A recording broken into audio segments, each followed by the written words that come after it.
Olá pessoal, muito boa tarde, tudo bem com todos vocês?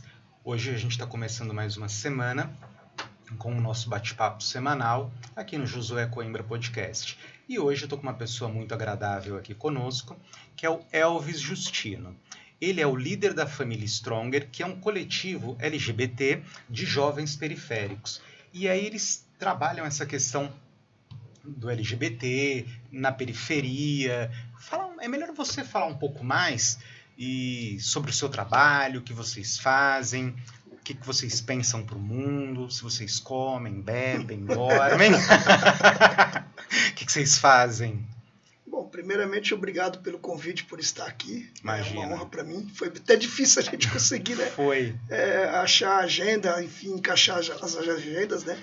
Mas deu certo. Graças a Deus. Né? E a família Stronger, ela existe há 17 anos. Né? Ela é uma família já antiga e faz parte do movimento de famílias LGBTs. Para as pessoas entenderem mais ou menos o que é uma família LGBT, é só pegar aquela série Pose da Netflix, e aí as pessoas vão ter ideia do que seria uma família LGBT, só que no nosso caso sem o Vogue. A gente não faz competição de dança, essas coisas. Estamos mais pro lado político e empoderando os jovens da periferia. É mais esse tipo de coisa que a gente fazemos. Que legal. Como assim um lado político? Quando você fala político, você quer dizer o que assim com isso? Vote no Pedro? Não é essa parte. Não é a parte não é essa parte final que é a parte de votação. Não é isso, né?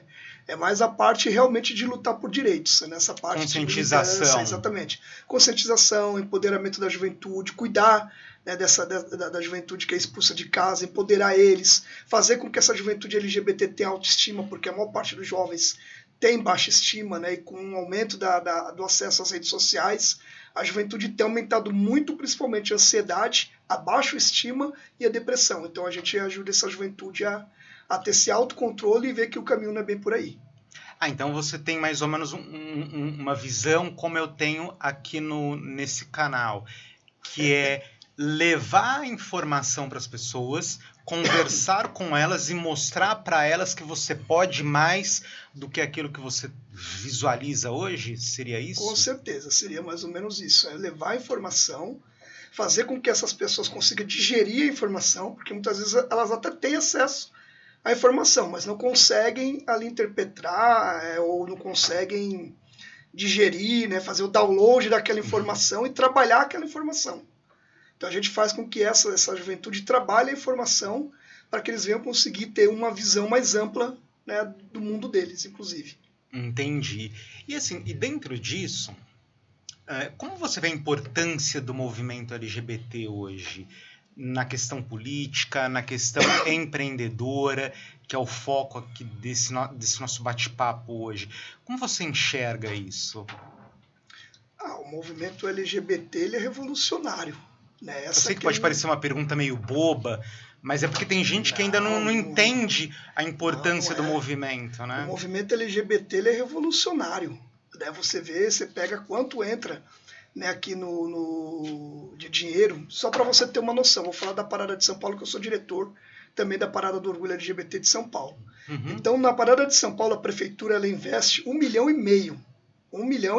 Veja bem esse valor que eu estou te falando. Uhum. Ela investe 1,5 milhão na Parada do Orgulho LGBT de São Paulo. De retorno aos cofres públicos, é 436 milhões de reais que volta de imposto para os cofres públicos com a realização da Parada de São Paulo. Esse é o evento que mais dá lucro para a cidade de São Paulo. Mas não é a Fórmula 1? Não, porque a Fórmula 1 eles investem 136 milhões de reais. Diferente do que eles investem na Parada do Orgulho LGBT. Ou seja, não investe nada na parada. Não investem absolutamente nada na parada, mas tem um retorno muito maior do que a Fórmula 1. A Fórmula 1, se não me engano, é 232 milhões de reais que volta dos cofres públicos. Ou seja, a parada volta muito mais dinheiro para os cofres públicos e impostos do que qualquer outro evento da cidade de São Paulo. Por que a prefeitura não coloca mais dinheiro na parada, então? Essa é uma boa pergunta. Isso daí é uma boa pergunta e eu acho que tem a ver muito com o conservadorismo, né, que não permite com que seja investido mais dinheiro na Parada de São Paulo, que seria muito melhor, né, assim, e retorno garantido. Eu entendo quando você fala sobre conservadorismo, mas... Nos costumes, né, no caso. Sim, mas eu não entendo uma coisa na conta. Porque, por exemplo, a pessoa pode ser conservadora, pode ser o que for. Só que assim, ó, eu coloquei 1,5 milhão na tua mão. Você me deu de retorno 400 milhões. É praticamente Por que eu vou dar 130 milhões para ele que vai me devolver 200? Eu tenho que colocar mais dinheiro em você, eu tenho que fomentar você, porque você está dando dinheiro, está me dando lucro. Eu acho que enquanto gestão, enquanto olhar empresarial, não faz sentido isso, né? Por isso que eles são políticos, né? Não são empresários, são políticos, e aí na política a coisa não anda, não pensa da forma que os empresários pensam, né? Mas a Parada de São Paulo é o evento que mais dá lucro para a prefeitura. E isso nem é só eu que eu estou dizendo para você. Você pode pegar a entrevista de todos os outros prefeitos que já teve na cidade de São Paulo que fala sobre o evento, e todos eles vão falar a mesma coisa. Que a Parada é o evento que mais traz retorno para a cidade de São Paulo. É engraçado que fala que traz retorno, fala que é bom, fala que respeita, fala que gosta, mas na hora de dar o exemplo de, ó, pessoal, vou investir, vou fomentar, é 1 milhão. É triste isso, né?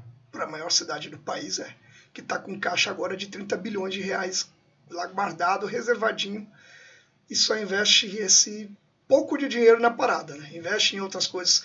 Ao total, nas políticas LGBTs, a cidade de São Paulo investe 7 milhões. É mais ou menos esse Mesmo assim, o número ainda é baixo quando você olha para o retorno.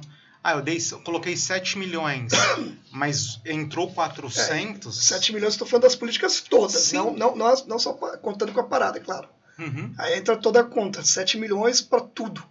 Eu acho realmente muito pouco, porque aí você tem um valor que retorna para a cidade muito maior ainda do que esses 400 e poucos bilhões, porque você tem um espectro mais amplo, né, da coisa. Né? Entendi.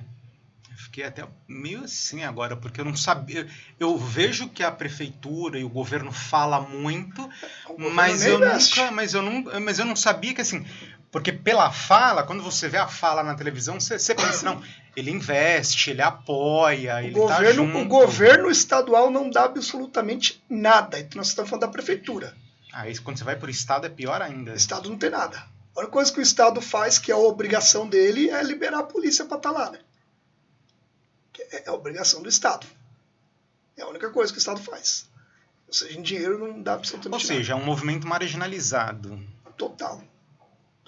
Mas ele tem a sua grande importância porque ele traz, mesmo ele sendo marginalizado, mesmo ele sem investimento, que nem as próprias empresas também, mesmo se dá esse retorno para a prefeitura, imagina para as empresas, que nós estamos falando aqui de imposto.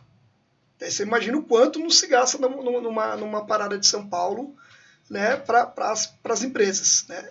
É totalmente marginalizado, mas mesmo assim consegue dar lucro para as empresas, que é o famoso peak money, né, e consegue dar retorno como emprego, renda, democratização do dinheiro, fazendo com que chegue até a base, chegando até aquelas pessoas que têm pouco estudo e que consegue lá botar o seu carrinho lá, vamos dizer, de forma mais grosseira, coloca o seu carrinho lá para vender a sua cervejinha, para vender o seu churrasco, para vender ali o seu produto. Né? Então você consegue trazer renda para a ponta também. Que isso é importante. Né? Que isso eu acredito que seja o mais importante da parada, além de dar visibilidade para os nossos artistas, né? Que entra numa outra parte do empreendedorismo.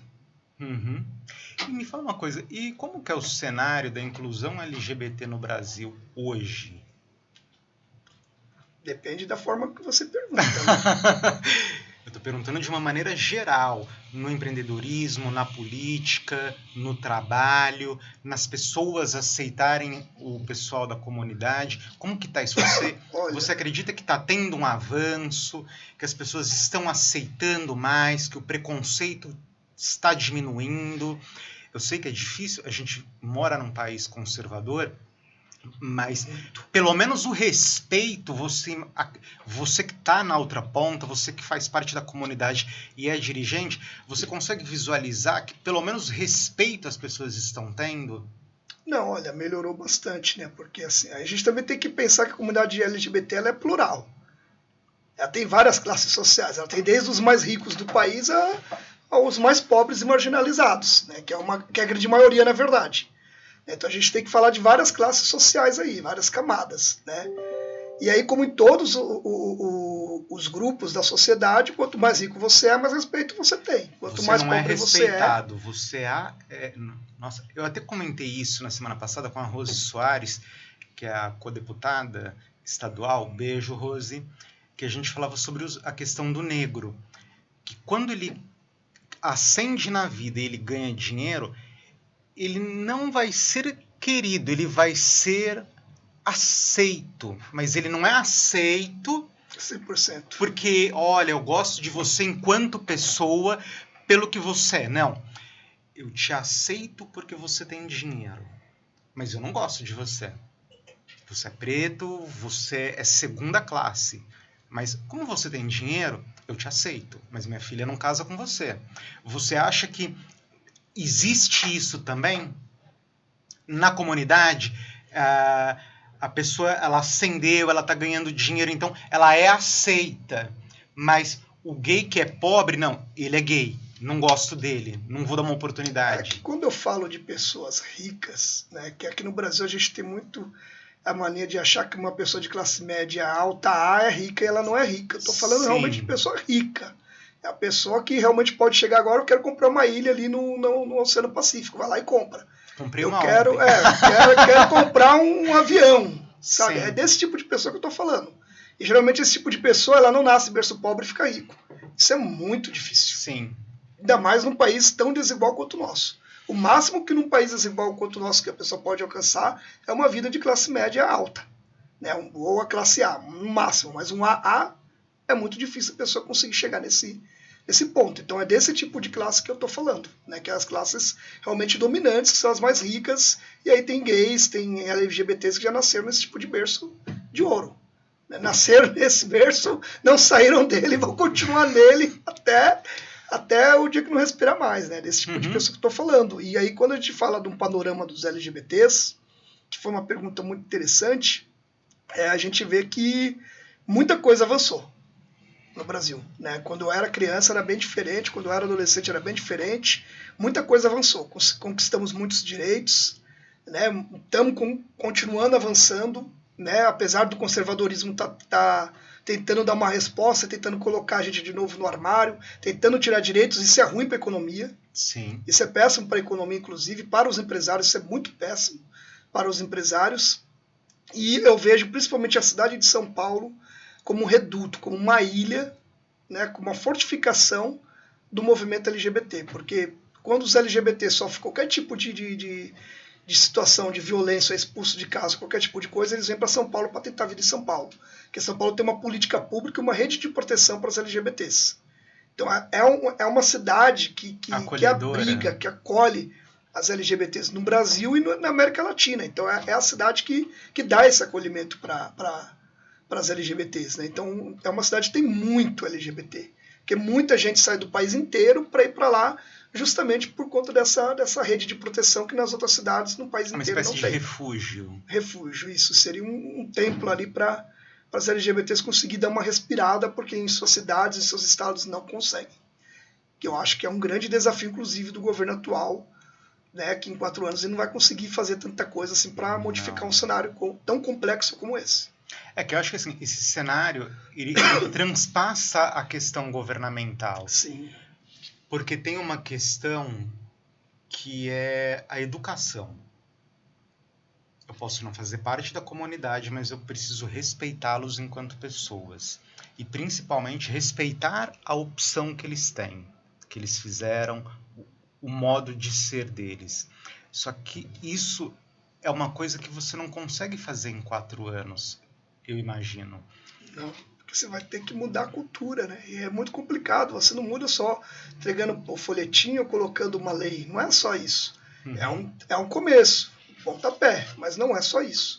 Você vai ter que reeducar aquelas pessoas, você vai ter que refazer aquela cultura. Então tem todo um trabalho ali que você vai ter que fazer, e tem algumas pessoas que mesmo assim não vão estar aceitando. Mas aí tem cadeia. Aí tem uma outra parte. Entendeu? Uma outra parte. Você não quer entender como funciona. Não sei, eu penso assim, porque assim, você tem que respeitar as pessoas, você tem que dar o espaço para elas conversarem, você tem que entender que é um ser humano, que é alguém que tem as mesmas necessidades que você, e no fim do dia é alguém igual você. Não é porque a pessoa é gay que ela é mais ou pior. É uma pessoa igual. Ela tem Exato. os mesmos direitos, as mesmas necessidades, tudo igual. A diferença é que um é hétero e o outro é homo. Acabou. Não é por conta disso que você vai menosprezar, que você vai fechar uma porta, que você não vai olhar na rua, que você vai brigar com a pessoa, que você vai agredi-la. Não tem necessidade disso. Só que, infelizmente, é aquilo que a gente está falando. A gente vive num país conservador, e além do conservadorismo, eu acho que a gente tem aquela coisa da agressão, né? Como eu não gosto, eu vou bater, eu vou deixar de lado.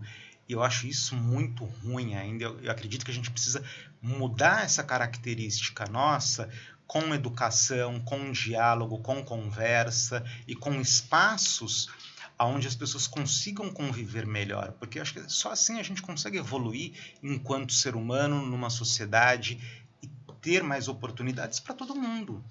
Porque acho que a segregação não é o caminho para um desenvolvimento. Eu também acho que não é, né? Mas o Brasil, infelizmente, ele segrega, né? Ele expulsa de todos os espaços que deveria ser acolhedor e que deveria ser protetivo. A escola pública não é acolhedora, é um inferno para o LGBT terminar, por isso que tem uma evasão escolar muito forte na parte de LGBTs, principalmente negros e periféricos. A evasão é muito alta, né, dessa população que não consegue terminar os estudos, aí vai para subempregos, né? Que isso é péssimo. Aí você pega outros espaços como de trabalho, você vê que as LGBTs ou estão em trabalhos onde ninguém vê, onde ela está escondida, né? Ou ela está em subempregos, que é o que sobra para os LGBTs. Né? Ela está nesse ramo, a parte mais pobre, vamos dizer, Então, você entrou da numa população. pauta, num negócio que eu estava pensando aqui agora, que eu ia te perguntar. Se você consegue visualizar uma evolução para a comunidade no mercado de trabalho, você acha que, pelo que eu entendi, você não consegue ver essa evolução? O trans tendo um cargo de direção numa grande empresa, o gay ascendendo.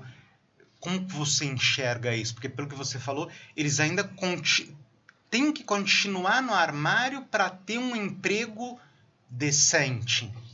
Olha, eu vejo que...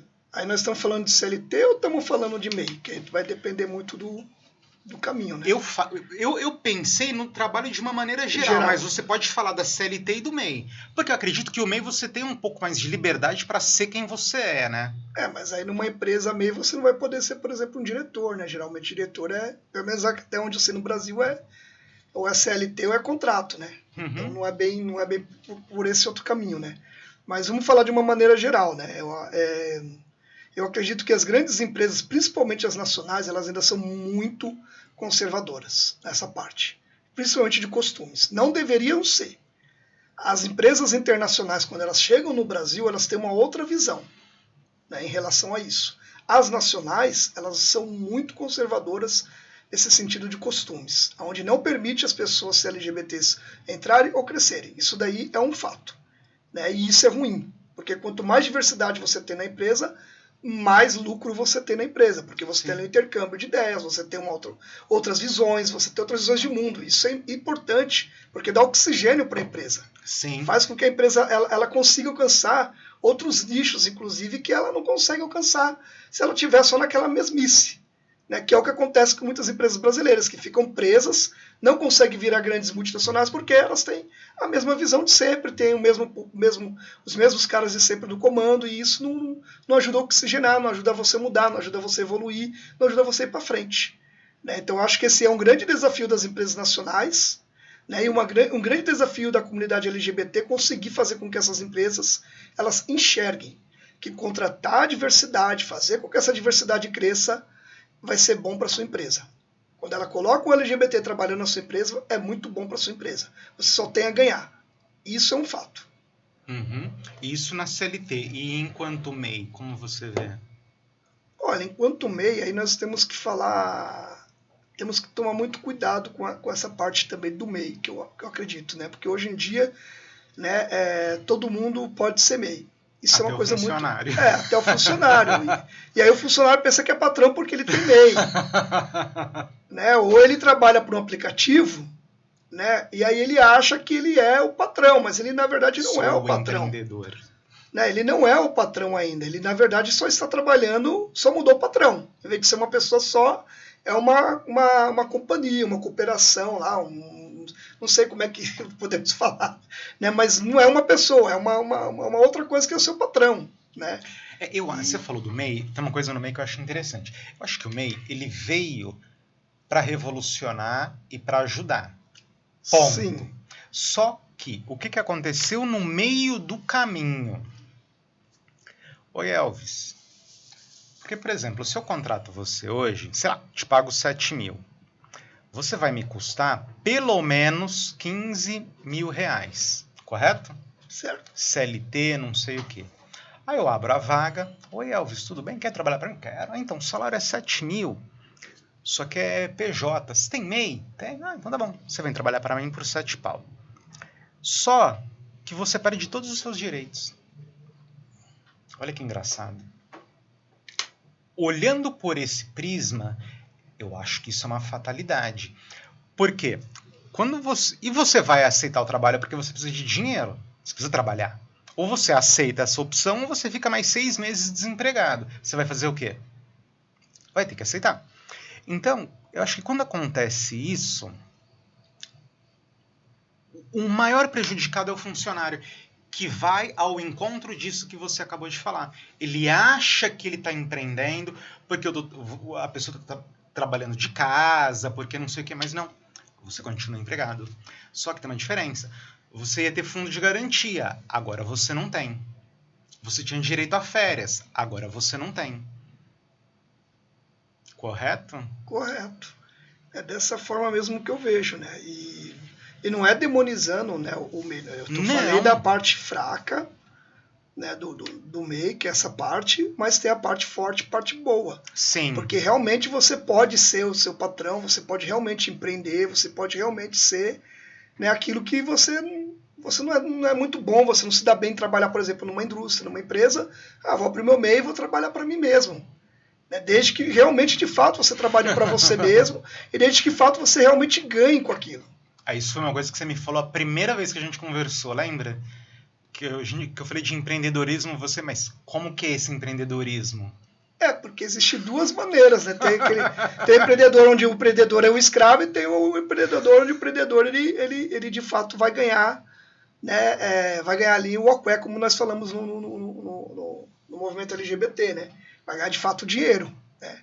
E aí a pessoa ela tem que saber como ela vai fazer isso. E aí uma das melhores formas é ela primeiro estudar, ela se capacitar, ela ler bastante, ela procurar entender realmente de fato como ela vai poder chegar a ganhar esse dinheiro, ela se planejar financeiramente, porque o brasileiro ele não se planeja financeiramente. Não. Infelizmente o nosso povo, ele é um povo muito trabalhador, mas ele sofreu muito com a escravidão e com a exploração também. Principalmente nós negros, né? Sim, e sofre até hoje. Porque a escravidão, infelizmente, no Brasil não acabou. Cada dia mais você vê casos absurdos ainda de exploração e escravidão mesmo, de fato. Porque o brasileiro ele tem o nosso povo, infelizmente, tem esse defeito. E aí o governo acaba não ensinando essa parte financeira. Ensinar para quê? Se eu vou ter uma mão de obra barata e qualificada. Para quê? Né? Então, é complicado isso. Então, o cidadão não tem uma educação financeira, não tem uma educação econômica, o cidadão não se qualifica, não busca ler nada, ele tem um celular na mão. A melhor ferramenta que o ser humano pode ter, ele já tem, está na mão dele. Um celular. É a chave para o mundo. Ele tem o Google, ou pode ser qualquer outra coisa também que entre na internet, né? Mas vou falar do Google, que é o mais famoso. Né? O Google. Então ele já tem ali a ferramenta onde ele pode chegar lá e procurar as informações, obter essas informações e digerir essas informações. Mas infelizmente o nosso povo também não é ensinado como procurar. O nosso povo é ensinado a pegar tudo mastigado e aquela famosa frase, o pão em circo. Gosta de circo, então vai pro TikTok ver a dancinha, vai pro TikTok ver o cara fazer piadinha, aí acha engraçado e fica só naquilo. Ou vai quando vai pra TV aberta, aí vai ver novela, aí vai ver outras coisas. e aí o cidadão acaba não desenvolvendo, né, a sua mente, não acaba desenvolvendo o seu intelecto e acaba não procurando as coisas que deveria procurar para realmente, de fato, ele ter ali um crescimento, uma ascensão na vida dele. Você não acha, isso é importante, você falou que isso não está ligado assim, aqui em São Paulo eu acho que é mais difícil acontecer isso, mas quando você sai de São Paulo, vai para outros estados, eu acho que é mais fácil. Que tem aquela questão, você mencionou a política do pão e circo. Então, por que eu vou desenvolver a minha cidade? Por que eu vou dar educação para a minha cidade, sendo que dentro dessa cidade meu pai foi prefeito, meu irmão é vereador, meu primo é deputado estadual, meu cunhado é deputado federal e eu tenho uma fábrica nessa empresa. Então, se eu levar conhecimento, se eu fomentar o conhecimento para essas pessoas, elas não vão votar mais na minha família e elas também não vão trabalhar mais para mim. Ou pode ser que trabalhe. Será? Tudo é possível. Sei. Porque se a pessoa não tem conhecimento, não tem informação, e você está com ele preso na sua mão por falta de educação... É o que as elites pensam, né? Então, assim, por que eu vou dar educação para uma pessoa, sendo que eu tenho ela aqui na minha mão? Porque a partir do momento que ela tiver conhecimento, ela está liberta. Aí ela vai ver que a minha proposta não é uma proposta real de desenvolvimento. Quem propõe desenvolvimento é o cara que ela não vota. Quem propõe uma vida melhor é a outra empresa que está ali do lado, que na outra cidade, de repente, que dá mais opções para ela de ascender lá dentro. Só que aqui ela está presa. Eu consegui não dar educação para ela e o principal, eu mostro para ela que ela jamais vai sair daquele posto. E aí você tem esse ciclo e vai se perpetuando. Você acha que isso existe? Ou eu tô louco? Não, isso daí existe. Aí quando você falou que não existe só na cidade de São Paulo, existe sim na cidade de São Paulo. Porque... não, eu falo assim, porque assim, aqui não é tão escrachado assim, não, entendeu? É um pouco mais disfarçado, porém existe. Nós temos sim a parte política que tem seus feudos. E isso eu falo porque eu também mexo com essa parte política, faço campanha, e aí você vê que os bairros você tem que pedir permissão para deputado XYZ para você fazer campanha, né, de um político que não seja tão forte ou famoso, né? Uhum. Então aí você tem que pedir permissão para você entrar em alguns lugares, porque existe o feudo. Existe o dono da farmácia, ele é parente de um deputado, o cara da padaria, ele é pago pelo deputado, aí você pega o cidadão que trabalha na subprefeitura, é indicado do vereador, que é amigo do deputado, aí você vai pegando... É a mesma coisa, só que em uma escala, vamos dizer que um pouco ali mais menor. São os feudos que existem aqui em São Paulo, sabe? Isso realmente é bastante complexo você quebrar, né? Porque quando você tem as correntes, né, quando você tem essas correntes sociais prendendo as pessoas, que é a corrente da ignorância, que é essa corrente da má qualificação, né? Então você consegue ter um pouco elas nas suas mãos, isso é fato. E aí quando você dá qualificação, quando você dá oportunidade do conhecimento para essas pessoas, você está libertando de fato essas pessoas. Só que essas pessoas podem ainda decidir continuar no teu grupo ou não. Isso é um fato que você vai ter que lidar, que as pessoas preferem lidar com não, preferem deixar a pessoa na miséria, preferem explorar a miséria dessa pessoa do que de fato dar oportunidade para essas pessoas para elas crescerem de vida e você melhorar assim, inclusive as condições do país e a sua própria, que é dessa forma que eu vejo. Porque eu acho isso também, porque por exemplo, se você tem uma cidade, qualquer que seja ela, tá? Você tem seu feudo lá. Então você tem um feudo que todo mundo é ignorante, subemprego, aquela coisa que a gente já conhece. E se você... Eu sei que tem gente que vai falar assim, olha, eu não quero continuar com o Josué, eu vou partir para o lado do Elvis. Não tem problema, vai embora. Mas só que você concorda que se eu conseguir levar educação e conhecimento para esse povo do meu feudo, sei lá, hoje eu ganho por mês no meu feudo, sei lá, 200 mil. Só que se todo mundo se qualificar, todo mundo ganhar mais, a minha receita aumenta. Exato, é desse então, jeito que eu penso. De 200, de repente, eu vou para 500. Acho que até mais. Se todo mundo tiver uma qualificação muito boa, você vai aumentar isso muito. Só que eu corro o risco de perder minhas pessoas. Só que eu acho que é melhor você correr esse risco e que seja, mas se o cara não quer, não adianta ficar prendendo alguém pela ignorância. Eu acredito, né? que você não perde as pessoas, porque o que você vai ter que mudar também é a sua forma de pensar e o seu projeto e o seu programa que você vai levar para essas pessoas que têm uma qualificação melhor. É isso. O que vai mudar é a tua visão de mundo e como você vai tá convencendo essas pessoas de que o seu projeto é o melhor. Sabe? A mesma coisa que você está fazendo como você prende, você vai fazer com aquela pessoa que está ali. Você vai mostrar para ela um projeto melhor para a vida dela e para o país. Sim. É isso que você vai ter que fazer. Você vai ter que mudar. Mas só que como é muito mais fácil você, né, em vez de você pegar e falar para a pessoa, não, vou te dar uma escola de qualidade, ensino de qualidade para uma pessoa que tem que tem condições melhores, não, vou te dar, te dou aí alguma coisa aí para você, te dou uma cesta básica, tá tudo bem. É muito mais fácil dar uma cesta básica do que um ensino de qualidade. É que, infelizmente, aquilo que você falou agora há pouco, nós ainda vivemos num regime escravocrata. Infelizmente, temos um pensamento da elite escravocrata brasileira e dos escravos que pensam, né, eu te falo isso porque aonde eu moro, eu te falo até na minha própria família, né, minha família biológica, né, eu vejo hoje, graças a Deus, nós somos uma família muito grande, todo mundo já passou muita fome, né, agora não mais, né, e aí todo mundo da minha família hoje em dia tá bem, já tá formado, né, já pegou a sua vida, meus primos, minhas primas.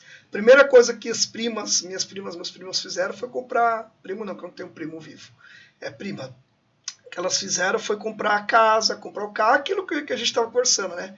É o sonho do brasileiro, aí compra casa, compra o carro, compra uma moto, né? Uhum. É o sonho do brasileiro de virar essa tal classe média, ter de fato um bem material para si.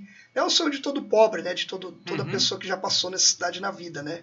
Diferente de mim, o meu sonho nunca foi comprar uma casa, nunca foi comprar um carro, nunca foi comprar uma moto, nunca foi ter um tênis de R$2.000, porque isso para mim é supérfluo. Que é um absurdo, né? Se você for ver. Para mim é supérfluo, para mim não vai fazer nada, não vai mudar em nada na minha vida ter um tênis de R$2.000, a não ser que esse tênis voe, né? Ou alguma coisa do tipo, aí faz diferença. Sim. Fora isso, não vai fazer tanta diferença na minha vida. Né? Então, para mim, o que eu investi, o que eu invisto até hoje é fazer essa parte minha intelectual, que eu faço bastante cursos, eu estudo bastante, que é algo que eu gosto bastante. Né? Foi onde eu tive o meu sonho de realizar, escrever, editar e fazer meu livro, que eu lancei esse livro meu. Né? Então, meu investimento é em outras partes. Né? No social, é fazer com que as pessoas realmente, de fato, tenham acesso à educação, de fato, tenham acesso à informação, a combater justamente essa elite e esse pensamento arcaico de achar que a miséria, e vamos explorar a miséria. Então, meu investimento é em outras coisas. Sim. Né? Não é no bem material, é no bem imaterial. É isso que eu invisto. Então, meu pensamento sempre foi muito diferenciado do restante, sabe, do meu convívio. Que quer viver aí, não acho nada, não tem nada demais. Podem viver a sua vida normal, podem ter esses seus sonhos, esses seus desejos, mas eu acredito que as pessoas deveriam pensar um pouco mais alto, sabe? Sim. Deveriam pensar, realmente investir em coisas para o mundo, assim, sabe? Em coisas que realmente fazem sentido, não só em um bem material. Eu acho isso tão pouco. Eu acho que isso é fruto, isso daí vai ser um fruto de todo o seu trabalho ao longo da vida que você vai ter. Isso daí é um fruto, só um fruto. Mas e o restante? Como é que você faz? Como é que você trabalha? Como é que você vive? Então eu acho que é essa parte que as pessoas deveriam investir mais, sabe? E aí elas não conseguem fazer isso. Isso que você falou é interessante. Eu tô pensando aqui. Porque imagina, você trabalhou uma vida inteira, comprou uma casa, um carro e um sítio. Aí você morreu. Seu nome foi apagado da face da terra. Ninguém mais vai lembrar além da sua família. Aí você pode ter comprado uma casa, um carro, um sítio, mas você ajudou o próximo, você fez curso, você estudou, você abriu oportunidades, você fez uma diferença no mundo. Que eu acho que isso é mais importante. Exato. E a casa, o carro e o sítio, eles vão chegar.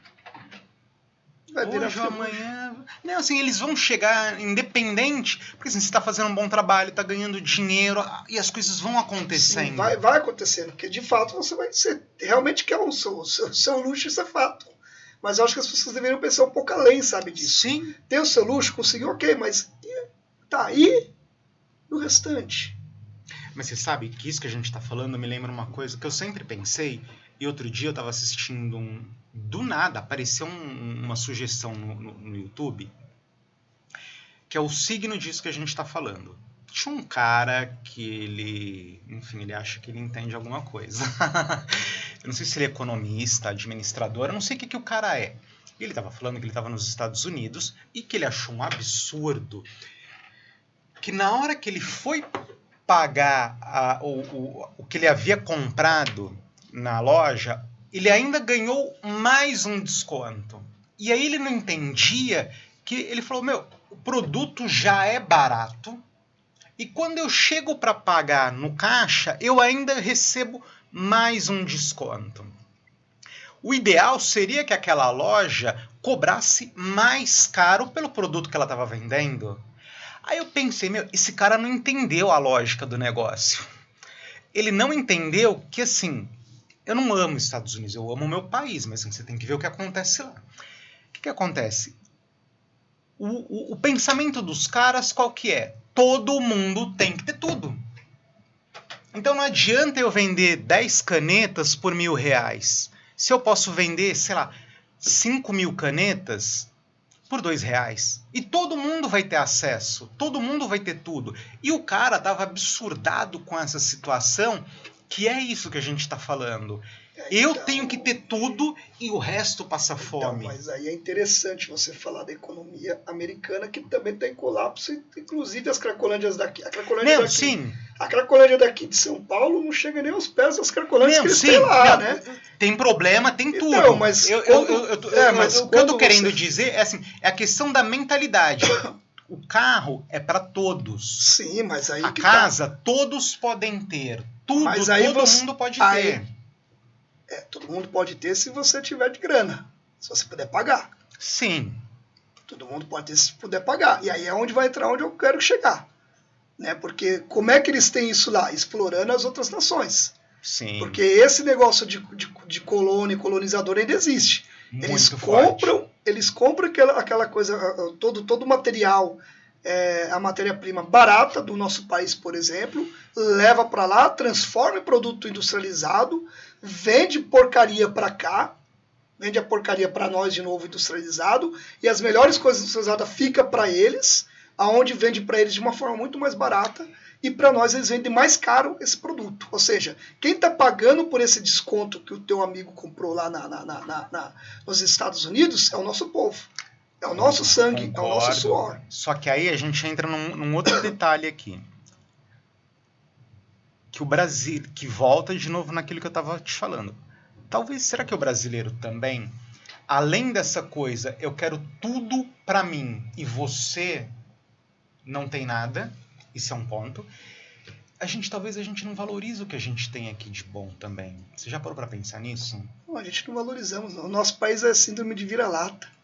Eu tenho muitos amigos meus que saíram daqui e foram para os Estados Unidos e estão muito arrependidos. Falaram, puta, como o Brasil é magnífico, Sim, eu não sabia. Porque, por exemplo, quando você olha, eu não sei qual que é a sua idade, mas quando eu era criança, tinha algumas montadoras nacionais. E todo mundo falava, olha, o carro nacional é ruim. Quando eu falo montadora nacional, eu tô falando da Gurgel, eu tô falando da Miura. Olha, não presta, é ruim, etc, etc, etc, etc. Televisões e tudo, né? Só que quando você olha um Miura, lembra desse carro? Sim. O carro não era ruim. E ele era produzido por nós. A Gurgel, com todos os defeitos, era um carro... O Gurgel era um cara visionário. Você olha a Troller, agora lá no Ceará que fechou, era uma montadora nacional, visionária. E aí, quanto mais você vai indo para trás na história, você olha o Barão de Mauá. Visionaríssimo. E o que aconteceu com ele? Visionaríssimo, né? Então, assim, talvez a gente chegue à conclusão que a gente tem essa síndrome de vira-latas, que a gente persegue o nosso empreendedor e que a gente... Será que a gente não vive numa monarquia e a gente ainda não está sabendo? Não, mas eu diria... Não, monarquia que eu tô falando é assim, você tem uma elite... Isso sempre. E o resto... O Brasil ele sempre teve uma elite que é atrasada, é arcaica, é uma elite que só quer para ela, não quer ver o desenvolvimento do próprio país. Isso daí é um fato, né? Tanto que o Brasil nunca se industrializou de fato. O único momento da história que o Brasil teve uma industrialização, de fato, foi na época de Getúlio Vargas, que comprou uma grande briga, inclusive, com o imperialismo norte-americano por conta disso. Né? Tanto que até as empresas que o Getúlio abriu hoje estão abertas até hoje. Sim. Que é a Vale, que é a Petrobras, né? E outras empresas mais que ele investiu. CSN também. Isso também. Ou seja, tem várias empresas. Foi a época que o Brasil fez um boom. Sabe? Dom Pedro, eu não sei se foi o primeiro ou se foi o segundo, que investiu também bastante nessa parte da industrialização brasileira, sabe? Tirou um pouco desse negócio só de rural, que o Brasil era um país bem rural, até hoje ainda é, mas tirou disso e começou a investir também na parte de tecelagem, na parte de produzir açúcar, o café, a parte mais industrial dessa indústria, que a gente só produzia matéria-prima, a gente não fazia o restante, né? Aí Dom Pedro fez isso, aí depois veio Getúlio Vargas, que ajudou a transformar um pouco o nosso país, né? E aí eu vejo que realmente falta industrialização no nosso país. Falta a gente ter um pouco de visão para... Você vê a pandemia. O Brasil não produz agulha. Que tecnologia é essa que você tem que ter para produzir agulha? Sendo que nós produzimos a matéria-prima para produzir agulha. Nós não produzimos uma luva de latex. Cara, mas a maior parte das seringueiras que produz borracha no mundo é do Brasil. Por que você está mandando lá? Por que a China está produzindo isso se você pode produzir aqui? Sabe? Então você pega... Eu estou falando só de uma parte da indústria que fez falta aqui no Brasil. Sim. Gel, álcool em gel. Mas qual é essa tecnologia tão brilhante que a gente não tem, que a gente não pode produzir isto? Sabe? Então, para mim, isso chega a ser um absurdo, porque a gente não conseguimos fazer isso.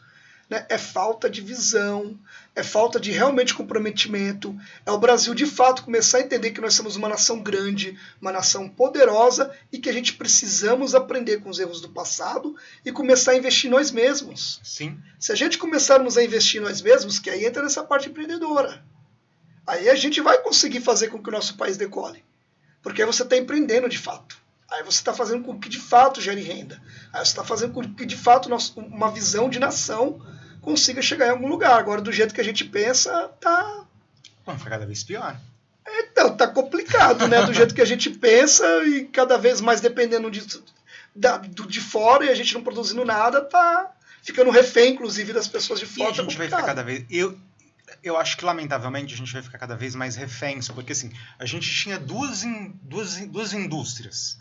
A gente vendeu o que tinha, deixou falir. Acabou. Hoje a gente está numa pauta que é essa coisa da privatização da Sabesp, por exemplo. Água, nós sabemos que a água hoje vai ser o petróleo do futuro.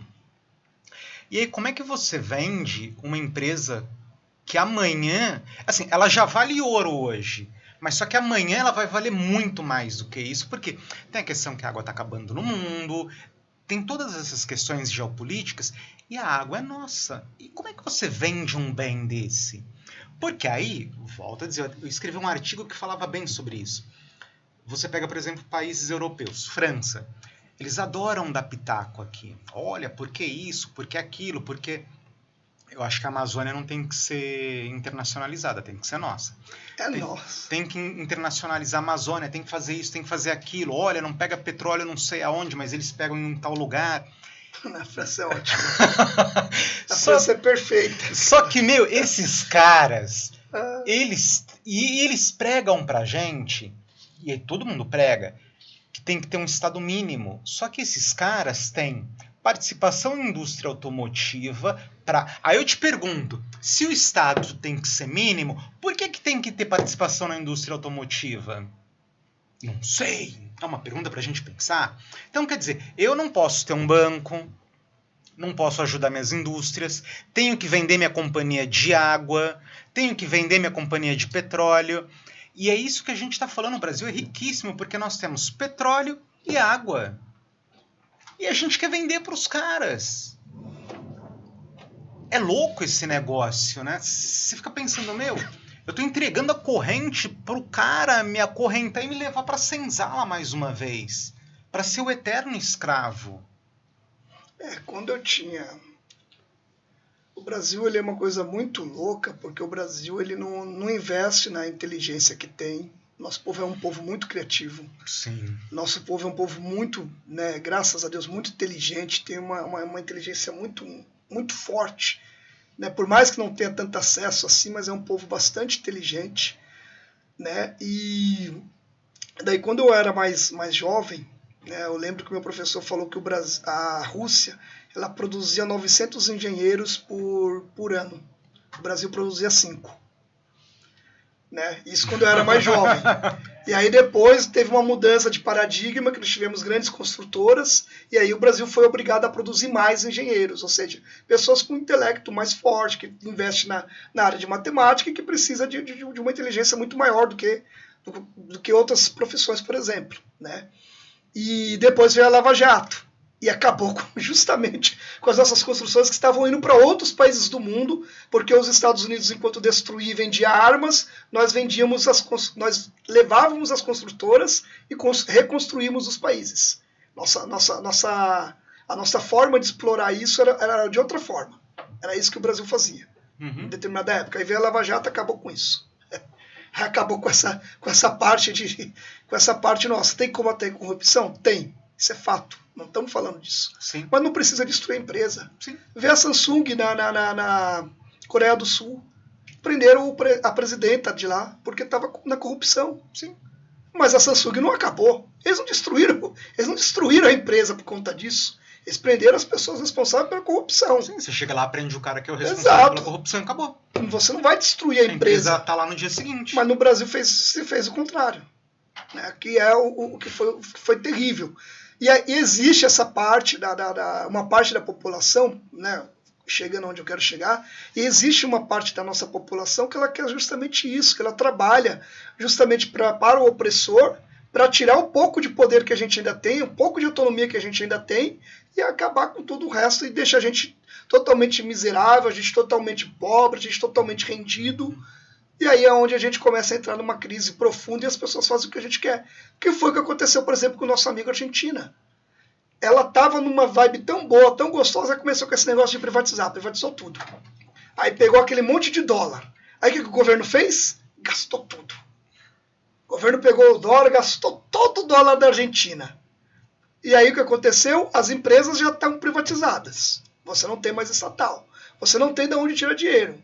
O país, como o Milei promete dolarização, não tem como, porque não tem dólar na Argentina. Como é que você dolariza uma coisa se você vai produzir de onde? Você vai tirar da onde o dólar? Cara, não dá. Sim. Então, assim, a gente não tem como você dolarizar um país se não tiver dólar, gente. Presta atenção nisso. Fica o recado. Não tem como fazer isso. Ou seja, não tem como eles fazerem isso. Então é impossível isso, sabe? Então aí você pega a crise da Argentina, que eles estão numa crise muito profunda, começou com o quê? Privatização de tudo, gastou-se todo o dinheiro, não se pagou a dívida, porque começaram a pegar dívida, começaram a pegar dinheiro emprestado, e o país agora está numa pobreza profunda. 40% da Argentina está abaixo da linha de pobreza. Sim. Que é um absurdo para um país tão bonito, tão rico, povo tão inteligente, trabalhador também, um povo bastante inteligente chegar nessa situação que hoje não é fácil de resolver. Sim. Porque além da dívida externa que tu tem que pagar, você está na mão do FMI, né? E é por isso que o Milei quer vender inclusive o Banco Central, porque é uma forma de você conseguir alguma grana para pagar pelo menos o juro para você continuar respirando. Que ele não vai conseguir vender o Banco Central de lá, que a deputada Ada não vai votar a favor disso.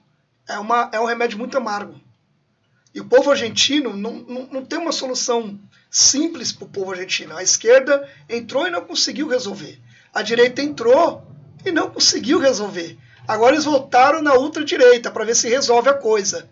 E dificilmente a ultradireita vai conseguir resolver, porque o remédio é muito amargo para conseguir resolver as coisas de lá. E é muito complexo, porque eles não têm como pagar a dívida deles. Que é justamente isso que algumas pessoas querem, infelizmente, fazer com o país. Sim, vende tudo e gasta o dinheiro. Porque você vai vender tudo e gasta o dinheiro. Não tem por que você vender a Sabesp. Ela dá lucro, ela funciona bem, ela tem bons serviços de qualidade. Me explica, por que você quer vender a Sabesp? Qual é o motivo de você vender a Sabesp? Nem eu sei. Não tem. Eu não sou contra a privatização. Pelo contrário, eu acho que tem algumas empresas que não servem para nada. Tem que ser vendida. Agora tem outras empresas estrategicamente do nosso povo, que é energia elétrica, água, recursos naturais. Isso não tem que ser vendido. Isso é estratégico. Sim. Isso é poder do povo. Isso é o que vai nos dar o nosso poder de dominar o nosso país, a autonomia. Como é que você vende a nossa autonomia? Você está nos botando na mão do inimigo. Exato, porque é exatamente isso que você falou. Pega um exemplo. Na Rússia, independente de gostar ou não do Vladimir, ele usou a Gazprom para fazer pressão na Europa. E se ele não tivesse a Gazprom, o que ia acontecer? Todos os negócios que estavam tentando fazer contra ele ia fazer efeito. E não fez nenhum tipo de efeito na Rússia. Você entende? Porque, assim, além de tudo isso que você falou, você ter essas estatais que te deixa fora da mão do inimigo, você também faz política com essas empresas. Quando eu falo política, esse tipo de coisa. Eu vou vender, vou fazer isso, vou fazer aquilo. Não dá para você deixar pro outro. Até porque, é o que eu falei, o cara que manda você vender tudo, ele não vende. E todo mundo fala, olha, os Estados Unidos é um exemplo de que é tudo privado. Você vai lá, tem um monte de empresa pública que eles dominam os processos. Você vai nos países europeus que falam que nós devemos vender tudo, eles também dominam o processo. Então por que ele manda eu vender, mas ele não vende? Para ele continuar explorando e ter um poder de influência sobre aquele país e continuar sendo o colonizador. Então, mas será que a galera não entendeu isso ainda? O problema é que o brasileiro tem síndrome de vira-lata, amam os países estrangeiros e odeiam o seu próprio. E aí não consegue enxergar a bênção que nós temos. Eu sei, mas assim, é uma coisa simples. Você vira para mim e fala assim, Josué, vende seu banco. Aí eu pergunto, tá, mas o Elvis falou para eu vender meu banco, mas você vendeu o seu? Não vendi, veja bem. Então, veja bem. Aí ele consegue te convencer que o teu banco tá te dando prejuízo sem tá. Aí eu penso, mas como é que ele faz um livro mandando eu vender o meu, mas ele não vende o dele? Quer dizer, alguma coisa tá errada nesse negócio todo. E as pessoas são convencidas por essa conversa maluca. Vende tudo, só que assim, você vai vender tudo, mas é pra mim. Exato. E aí eu vou mandar em você amanhã. Exato. Eu vou falar pra você vender, pra eu ser o seu patrão amanhã. Você é patrão hoje, eu falo pra você vender pra você. Eu ser seu patrão. Não é louco esse negócio? E a galera entra nessa história, que é o que você falou, o Brasil é continental, é o melhor país do mundo. Você pode produzir tudo aqui, você tem todos os climas do mundo num só país, sabe? E a gente vai dando. Vai, leva, pega, vai. E a gente vai acabar na mão dos caras daqui a pouco. Não, nós vamos, né? Não vamos porque tem ainda uma outra parte do povo que ainda resiste, né? Esse tipo de dominação, né? Tem que resistir, né? Ainda tem uma parte que ainda pensa nessa parte de dominação dessa galera, né? Então não vão conseguir tão cedo tomar as coisas do nosso país. Espero que não. Mas assim, eu espero que a galera amanhã acorde e fale, o cara me mandou vender, mas ele não vendeu. Então assim, o discurso dele tá errado. Porque se ele me manda vender, ele tem que dar o exemplo. Exato, né? É dessa forma. É dessa forma que eu penso. E aí é dessa forma que eu falo que o Brasil ele precisa pensar como nação.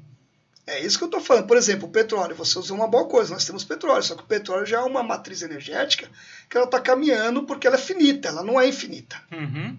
Apesar de nós termos bastante petróleo, mas o mundo já está caminhando para energia renovável, limpa. Sim. Apesar do Brasil, 90% da nossa energia ela ser limpa. Os outros países do mundo que ainda usam carvão ainda. Nós nunca usamos carvão como matriz energética. A Europa quase toda usa o carvão, que vem justamente da Rússia. A Europa toda usa gás, que vem justamente da Rússia. Ou seja, querem botar um monte de sanção na Rússia que não... que Vladimir tá dando risada da cara deles. Mas eu acho que a gente tem que pensar igual o Vladimir, cara. Eles estão na mão do Vladimir, é diferente. Mas eu acho que a gente tem que pensar igual o Vladimir. Ah, tá bom. Ah, você vai fazer sanção? Tá bom. Você precisa de gás? Então faz a sanção aí. Eu vou matar seu povo de fome. E de frio. Assim, ele não tá errado, ele tem que pensar em quem? No povo dele. Na Rússia ou na Alemanha? Na Rússia. Então... Na Rússia. O pessoal reclama da China. A mesma coisa, que eles não respeitam, não sei o que. Gente, ele é governo da China. Ele não é governo... Ele não governa para os Estados Unidos. Ele tem que obedecer o povo dele. Ele tem que enaltecer o povo dele. Que aí eu concordo com o governo chinês e com o governo russo. Ele tem que trabalhar para a nação dele, crescer o povo dele, fortalecer o povo dele. Não é, olha, mas a Europa está me dizendo que eu não posso prospectar petróleo na bacia X. Ah, tá bom. Mas e aí? Ele vai me dar dinheiro? O que ele vai fazer por mim? Exato. Ele não vai fazer nada. Pelo contrário, ele quer que eu venda para ele vir aqui prospectar? Não. Europa, faz a sanção aí. Entendeu? Exato. Acabou. Então, mas hoje Putin tem esse poder. A gente já não temos esse poder que ele tem. Aliás, temos, entre aspas. Mas não usamos. Temos, mas não usamos. Mas uma coisa que é importante, a gente tem que ter essa visão de mundo. O mundo está mudando, precisa de matriz energética. O Brasil tem essa matriz energética que o mundo precisa. A matriz renovável. Né? A gente somos um país que podemos ter a energia eólica, Sim. que é um dos países do mundo que mais venta. Aí eu entro até naquela frase engraçada da Dilma, né? Que o Brasil tem que estocar o vento. Que é até engraçado isso da Dilma quando ela fala, porque ela tem problema de dilexia. O discurso dela é engraçado, mas é a realidade. Não é estocar o vento, mas você tem que trabalhar com o vento para você gerar matriz energética. Não é estocar o vento. Sim. Mas fazer com que isso gire, né, vire energia elétrica. A gente temos o biodiesel, que nenhum outro país do mundo conseguiu desenvolver isso, e a gente conseguimos desenvolver o biodiesel. A gente tem as hidroelétricas, que nenhum país do mundo conseguiu desenvolver tão forte quanto o nosso país ele consegue desenvolver esse tipo de energia. Então, assim, o Brasil ele é abençoado. Sabe, não é só a pecuária, não é só a agricultura, não. Tem outras partes que a gente podemos trabalhar no nosso país. E aí é onde entra a parte de empreender. É aí onde a gente podemos empreender, porque a gente, em vez de a gente pegar os nossos cérebros e mandar para os Estados Unidos, e mandar para a Europa, e mandar para a Rússia, e mandar para a China, por que a gente não pega esses cérebros, mantém eles aqui e investe no nosso povo? A gente tem como fazer isso, mas a gente não pensa como nação. Não. Esse é o problema do nosso país. A gente não pensamos como nação. A gente não ensinamos as pessoas a pensar, não ensinamos as pessoas a ter visão, enquanto o mundo inteiro já está começando a ensinar as pessoas, né, nas escolas públicas já estão começando a ensinar as pessoas a terem acesso, não às redes sociais, mas ensinam a fazer programação, ensinam a parte química, ensinam genética, né, e quando eu falo a parte química, eu não estou falando... Né, a tabela periódica, não é isso, é isso mais profundo, é você realmente de fato mexer com a parte química, e novos componentes químicos, é você investir em pesquisas químicas, é disso que eu estou falando.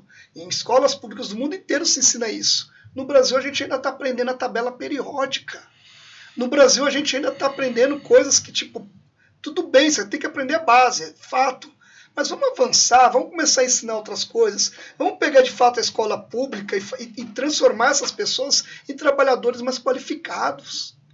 Hoje em dia eu não tenho trabalhadores qualificados. Não. E aí quando eu entro na parte da população LGBT que eu falei para você que tem uma evasão escolar, piorou. Aí pior ainda. Então é isso que a gente temos que começar a pensar como nação. Como a gente começa a melhorar a nossa educação. Como a gente começa de fato a transformar pessoas em cidadãs. É sair de lá realmente sendo cidadão. A pessoa conseguindo ela pensar, a pessoa conseguindo progredir, a pessoa de fato ela conseguindo evoluir. É isso que a gente tem que fazer com o nosso país. Entendi. Sabe? E aí o nosso país ele ainda está muito... cru. Tem muito ainda a se fazer. Sim. E aí, você falou do empreendedorismo, agora no final da sua fala. Como você acha que o empreendedorismo, dentro disso que a gente está falando, que ele consegue mudar a vida dos membros da comunidade? Mas quando eu falo em empreendedorismo, eu não estou falando que eu acho que isso é pouco, mas eu entendo que é o que tem hoje por conta de todas as questões que a gente já tratou anteriormente. Que é... Eu não estou falando só na questão de trabalhar com cabelo, com esse tipo de coisa. Como você acha que o empreendedorismo consegue mudar a vida dos membros da comunidade? Então, vou até usar esse exemplo que você usou da beleza da empreendedora. Tem uma norte-americana, que eu esqueci agora o nome dela, que foi a primeira mulher negra milionária. Sei quem é. Eu esqueci o nome dela agora. Eu esqueci o nome dela, eu tô pensando nessa mulher tem 2 semanas, e eu esqueci o nome dela. E ela ficou tão rica que ela morreu, e aí a filha dela herdou a empresa. Sim, então, e é interessante porque é justamente ela empreendeu em qual indústria? Do cabelo, da moda, da beleza, porque não se tinha produtos para pessoas negras na época. E aí ela começou a criar os produtos dela, né? Deu errado. Sim. Alguns deu errado logo no começo, mas ela não desistiu. Ela continuou investindo. Ela tinha um marido que abusava dela, mas ela mesmo assim continuou investindo. Aí ela precisava de mais dinheiro para investir na indústria dela. E aí olha como ela foi empreendedora social. Olha como ela foi uma gênia. Porque só homens empreendiam. Então quando ela foi pedir para os homens dinheiro, eles nem queriam ouvir ela porque ela era uma mulher ainda preta. Sim. O que ela fez? Ela foi na mulher dos homens ricos. Que deu um chapéu nela. Exatamente, mas foram elas que mandaram grana, investiram naquilo que ela acreditava. Então ela teve uma outra saída, ela não desistiu. Ela não desistiu porque os homens falaram não para ela. Ela foi por outros aspectos, outros lugares. Então isso é empreendedorismo. Então é esse tipo de empreendedorismo que nós estamos falando. Sim. Porque esse empreendedorismo dela gerou milhões de empregos. Sim. E inclusive enriqueceu a primeira mulher milionária dos Estados Unidos negra. Foi ela. Né? E é disso que eu estou falando. Eu só fiz essa fala porque assim, tem uma coisa. Porque eu não gosto de. Por exemplo, quando você vê o governo já teve programas de ajudar as pessoas. Aí você vai ver malabares. Nossa. Entendeu? É dentro dessa perspectiva que eu fiz essa fala, porque eu acho que assim, a gente não pode pegar, olha assim, a pessoa é gay, então ela só vai trabalhar com beleza. Não, ele tem que trabalhar na informática, ele tem que abrir um mercado, ele tem que abrir uma padaria, ele tem que ser um industrial, ele tem que ser um empresário, ele tem que fazer dentro, com esse olhar que eu tô falando, entendeu? Então, mas é justamente nesse olhar que eu tô falando, nessa perspectiva que eu tô dizendo que, sim, podem fazer isso, mas não ficar só nisso, é de pegar essa parte de onde ele está trabalhando, como eu posso melhorar a minha profissão, como eu posso ir além disso que eu estou fazendo aqui, como eu posso dar uma inovada, sabe? Como eu posso ser criativo e ir atrás de outras coisas. Eu dei um exemplo dessa mulher negra que não tinha produto para negros. E ela foi e inventou. Sim. Ela sozinha, ela não era química, ela não era estudada, ela nem sabia ler e escrever. Ela era lavadora de roupa. Ela nem sabia ler e escrever, e você vê, ela foi e fez. Então, esses exemplos que eu procuro no mundo para que as pessoas elas consigam também se inspirar, né, e empreender de fato, sabe? Hoje, uma coisa que eu vejo, né, a maior parte dos LGBTs, eles estão na empresa de telemarketing. Eu não tenho nada contra o telemarketing. Também não. Só que daqui a 10 anos, essas pessoas vão estar tudo no olho da rua, porque o telemarketing está se automatizando, agora é robô. Para onde eu vou botar essas milhões de pessoas que estão no telemarketing? Eu quero que alguém me fale. Nós, enquanto nação, nós, enquanto país, nós temos que pensar aonde vai ter essas pessoas daqui a 10 anos. Ou elas simplesmente vão para o olho da rua e acabou. Não. Qual é a oportunidade que eu vou dar para elas? Qual é o tipo de treinamento que eu vou dar para elas? Como é que eu vou requalificar essas pessoas para conduzir elas para o mercado de trabalho e colocá-las em outras áreas? Porque essas pessoas vão ficar na rua. E aí? O que eu faço com essas pessoas? Então, é esse tipo de coisa que a gente temos que pensar. E aí o empreendedorismo entra nessa parte. Por que não ensinar essas pessoas a empreender? Mas empreender de verdade. Não ser escravas de algum aplicativo ou de alguma pessoa. Sim. Empreender de verdade. Aí eu acho que essa é uma oportunidade de ensinar para elas essa ferramenta que é o MEI. Que é uma ferramenta muito poderosa. Eu trabalho com a cultura. Cultura é MEI. E é uma ferramenta poderosa. É um setor que está crescendo, é um setor que tem muito dinheiro, é um setor que tem tudo para dar uma explodida, porque a cultura você vai trabalhar com a parte turística, você vai trabalhar com o empreendedorismo, você vai trabalhar com renda, você vai trabalhar com democratização, você vai trabalhar com criatividade, você vai trabalhar com arte, você vai ter uma série de coisas para você estar fazendo e ganhar realmente de fato dinheiro, para você viver pelo menos, né? Sim, entendi. Pelo menos você viver. Entendi. E assim, vou fazer uma última pergunta, porque, já deu 1 hora. Não, passou rápido. Assim, quais as dificuldades encontradas pela comunidade hoje quando ela vai empreender? A LGBT ou em geral? LGBT. Bem, eu acho que a primeira parte é essa, porque a comunidade LGBT, principalmente a mais pobre, não tem estudo. Não tem conhecimento, não tem qualificação. E aí, quando ela vai empreender, ela vai tentar abrir um MEI, e o MEI não é tão simples como as pessoas falam de abrir. Não é só entrar no aplicativo, você tem que ir no aplicativo, aí você tem que ir na subprefeitura, aí você tem que ir não sei aonde, você tem que ter uma série de questõezinhas que você tem que fazer, onde você vai precisar de um contador para te auxiliar. Uhum. Para que você venha, de fato, ter um MEI, para que você, de fato, venha ter poder de soltar nota fiscal. Então, eu acho que a primeira coisa é a parte da educação, essa parte de qualificação para que de fato você venha entender o que é o MEI, como abrir um MEI, como obter um MEI, como trabalhar o MEI. E aí vai entrar na parte de educação financeira, educação, né, de economia, é onde você vai ter que aprender várias outras coisas que você não sabia antes, que você vai ter que aprender a fazer. Então tem toda uma questão nessa parte de fato, né, de você se informar, que não é tão simples, não é tão fácil, deveria ser um pouco mais simples. Ou mais seja, fácil. a primeira barreira seria a educação. Seria a educação. Para mim, que isso é uma o barreira fundamental, né? Que é o básico, sabe, que deveria ter e não... E isso é uma coisa cultural e não é tão fácil de ser combatida, é muito complexo essa parte. Você não acha que essa coisa do governo agora, que ele está falando bastante sobre educação financeira nas escolas, não pode dar uma ajuda nisso? Então, mas depende do que você vai ensinar como educação financeira, né? Se você vai ensinar que 1 mais 1 é igual a 2, ou de fato você vai ensinar a pessoa, né, o que é, como eu sou formado em gestão pública, né? Ou você vai ensinar de fato para a pessoa o que é custo, o que é investimento, o que é despesa, o que não é despesa, o que você vai ensinar de fato para a pessoa, sabe? É esse o ponto, porque as pessoas elas têm que entender o que é capital de giro, porque geralmente as pessoas abrem uma empresa, abrem uma MEI, e elas não têm um capital de giro. Não é porque elas não querem, é porque elas realmente não entendem. Elas abrem uma empresa sem planejamento nenhum. Elas abrem um MEI, por exemplo, uma padaria, como você citou numa conversa um pouco mais atrás, uma padaria, vou abrir uma padaria, legal. Mas você vai abrir uma padaria como? Comprei aqui o maquinário, comprei aqui o negócio para fazer o pão, legal. Você comprou um negócio para fazer o pão, quantos dias vai durar o teu pão? Você tem estoque para quantos meses? Você fez um planejamento, porque no mínimo para você abrir uma padaria, você tem que ter dinheiro pelo menos uns 6 meses de dinheiro no seu banco, ali reservado para você manter o teu negócio, porque antes disso você não vai ter lucro. Porque tudo que entrar na tua empresa, na verdade você vai estar pagando o gasto e o custo que teve. Uhum. Você ainda não vai ter lucro nos 6 primeiros meses. Sim. Só a partir disso você vai ter lucro. Sim. Só a partir disso. Então, você precisa ensinar as pessoas essa parte, sabe? E aí elas não compreendem essa parte. Por isso que muitas vezes abrem e fecham, muitas empresas abrem e fecham porque eles não têm planejamento. Entendi. Infelizmente, né? Infelizmente. Gente, você tem alguma coisa que você quer falar? Não. Que eu não perguntei? Dar uma dica, um toque para as pessoas? Uma palavra do coração? É que tá acabando o nosso tempo. Passou rápido. Eu só acredito infelizmente.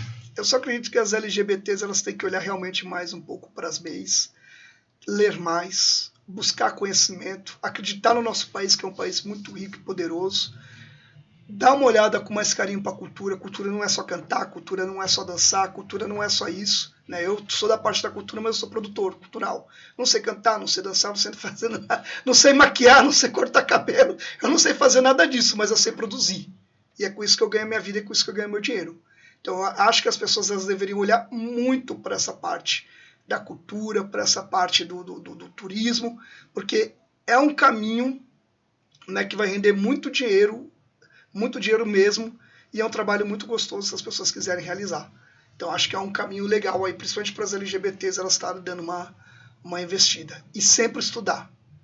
O estudo nunca é demais. Vai buscar conhecimento. Você tem o Google na mão, cara, estuda, pesquisa. Não fica só olhando dancinha do TikTok. Vai buscar conhecimento, mas conhecimento de fato. Sabe? Vai buscar uma cultura, vai buscar algo que realmente vai te agregar. Eu acho que isso daí é o principal. Maravilha.